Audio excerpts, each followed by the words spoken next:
Hey guys, welcome back to another overview of Young Justice. If y'all have not ever heard of the overview, because I'm kind of stuck calling it a review. People call things reviews, and they don't actually review things. They just go over the whole episode and they talk about spoilers. It's like, that's not a review, bro. That's an overview. Like, you're overviewing the episode.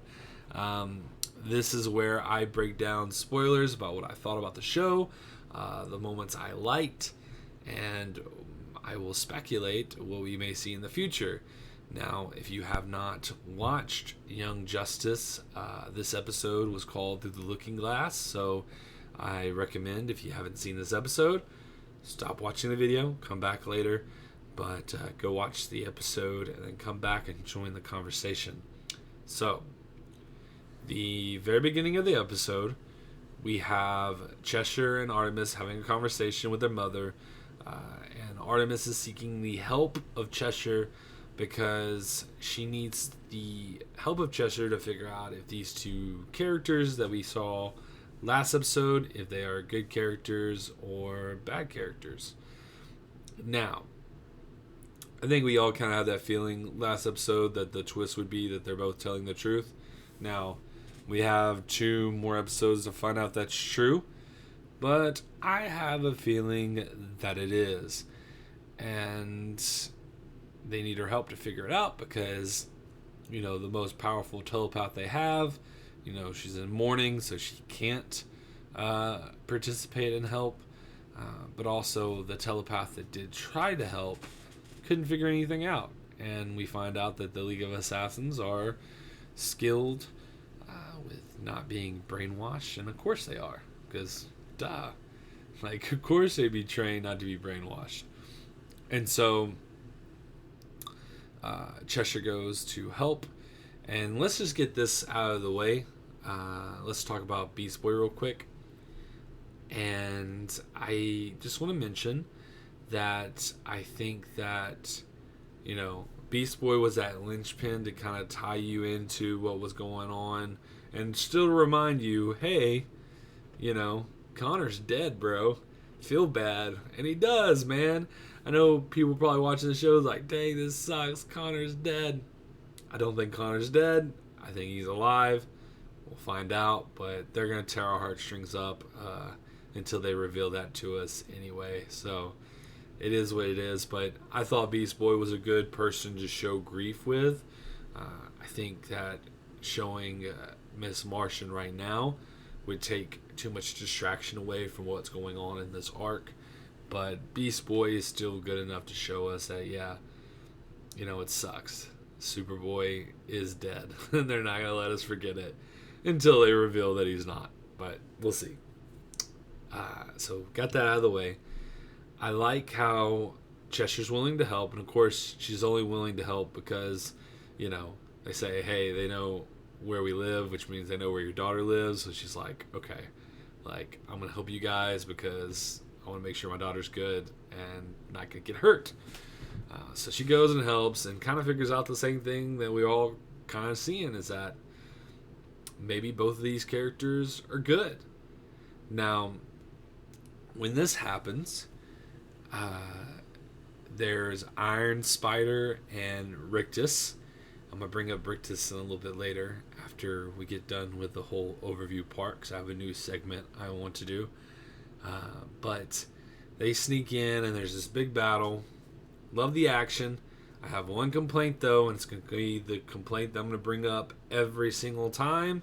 And it's a good complaint because it's a compliment to the creators, but it's also a plea to HBO Max. Give these people more money. I could be wrong, but and I'm about to start the first season again of Young Justice and watch all the way through because it's been a while. Haven't done a watch through, I don't think, since season 3. So could be messing some things up and I could be wrong. But, I think that the backstory with Artemis and Cheshire, even though it's really good and they did really good to tie it to this episode, I could be wrong, but I'm pretty sure that was done in the first season. and then they're taking clips from the first season and bringing it into this season.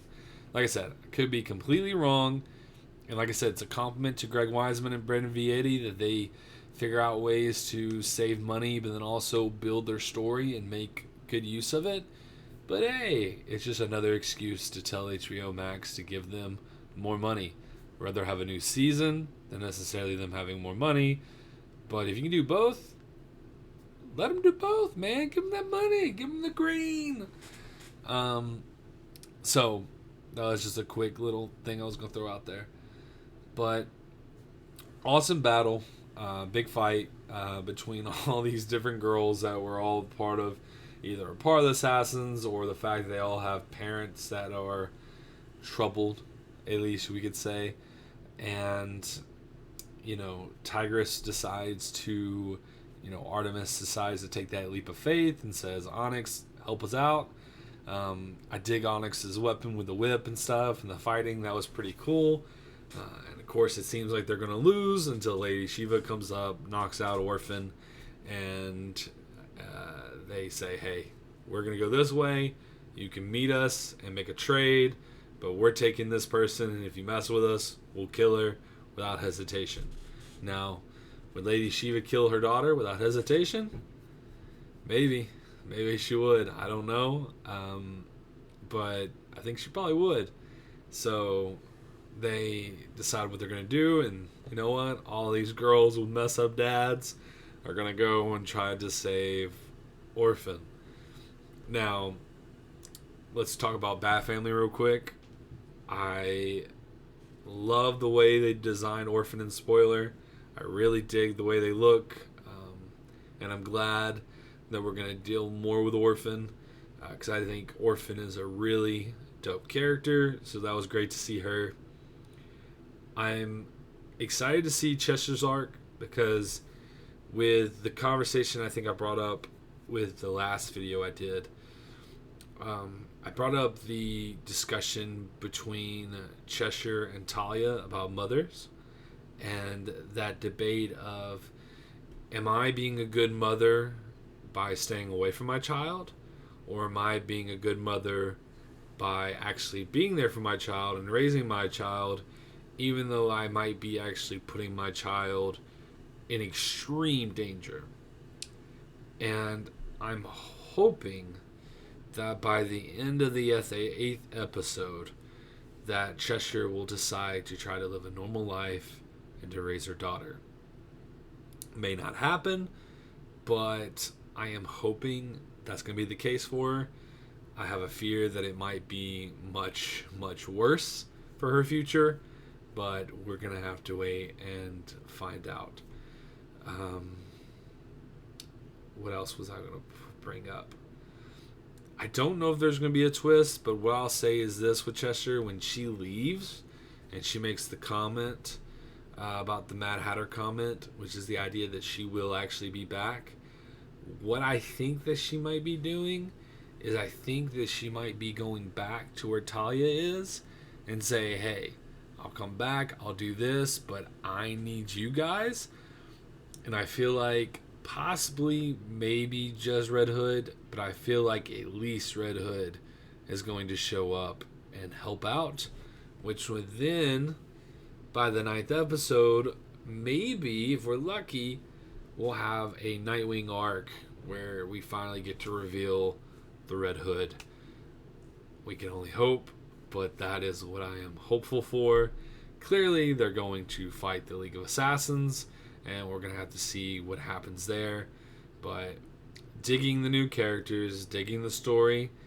The story's great as it always is, but now it's time to get into the new segment before we end it off, which is DC characters I didn't know about. Now, I know I said I'd bring up Rictus. I don't know if I said I'd bring up the telepath character, Looker. And I have to apologize for two. Looker is a character that I didn't remember actually knowing. I didn't realize that we saw that character last season, but we did. I had no idea. And I'm going to pull up my screen share. Okay. I totally, maybe because this character was barely in the show, I don't remember this character being called Looker. Uh, but dope character. I don't think they're going to turn her into a vampire, but pretty dope character. And the fact that she just kind of popped up for a quick moment, it's pretty cool.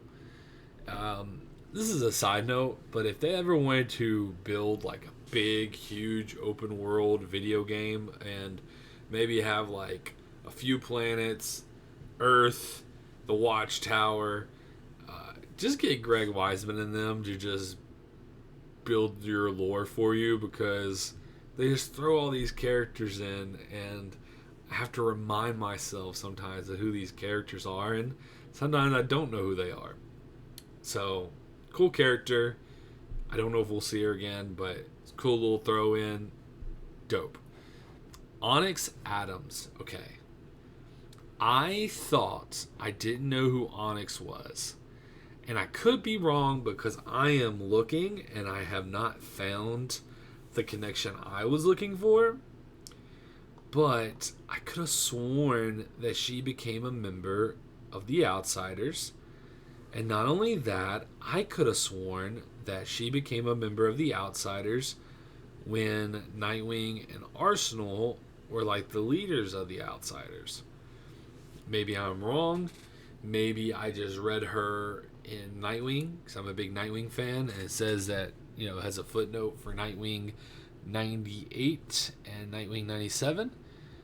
But I think I could have sworn that she was a member of the Outsiders. But I guess not. It says she's a member of the Bat family, though, and so maybe that's how I know her. But I do know this character. She looks so different in the show. She's bald in this, and she just looks so different that I guess I just got confused. I don't know. My apologies. But I actually know who this character is, at least somewhat. A character I definitely didn't know. I'm not even gonna act like I did. Jason Bard. Cool character. It's funny because you'll hear a name and you're like, oh, is this gonna be this character that's like has all these powers, it's gonna be super crazy, this and this. Then it's like, actually, the character is exactly who he said he was, which was a detective from Gotham City. And he looks cool. Definitely dadgummit. I have read something that he's been in before. Dadgummit. I have read this Red Hood comic. My dad has every issue of the Red Robin. I don't know why I said Red Hood. Red Robin comic. And he's in that comic. So I have read this character before, but I didn't remember who he was. I had no idea who he was. So, cool. Final appearance. Wow. So he hasn't been back in the comics since then. Okay, that's why I don't remember him then. That's so crazy. Cool. Didn't know. Alright, now this one. Now, it seems that they've done a sex change with Rictus. I could be wrong. Maybe it's a dude. Maybe it's not. I couldn't tell. It felt like in Young Justice, Rictus is a possible female. I'll leave it there because, gotta be careful nowadays. But I thought was a possible female. But in the comics, it's a dude. So I don't know which one's which, but... And it seems to be completely different. Like, this character seems to have some, like, crazy spiritual powers. But the character... Well, it says cybernetic. Okay. Just looks completely different. Which I think is still cool, though. The character definitely looks cool. And I'm hoping to see another showdown with this character. I've read Red Hood and the Outlaws, but I don't think, especially the original Red Hood and the Outlaws, with Starfire and Arsenal and Red Hood, I don't think I've actually read those issues. Or if I did, I don't really remember it. So, yeah. But, dope character. And I'm very curious to see maybe if Red Hood jumps in, if, there'll be a team up fight against this character right here. But, anyway, that segment is the characters that I did not know about, and now I do. And go back to full screen. So, anyway, guys, end things off. Dug the episode. Here's where they're going to go for the next 2 episodes in this arc. My speculation, my theories is that Cheshire will hopefully go back and finally accept the idea of being a mother. But I am concerned that she may not make it and that she might die. It's sad. And the possibility or the wonder if both of those girls are good. I'm going to say they are. Maybe they're not. Maybe this is all a trick and a ruse. But I am hoping that both of them are good. We'll have to find out. I do think Orphan will be fine. And yeah. And I still think that Superboy is not dead. So that's my speculations. We'll see eventually if I'm correct. And yeah, guys, what say you?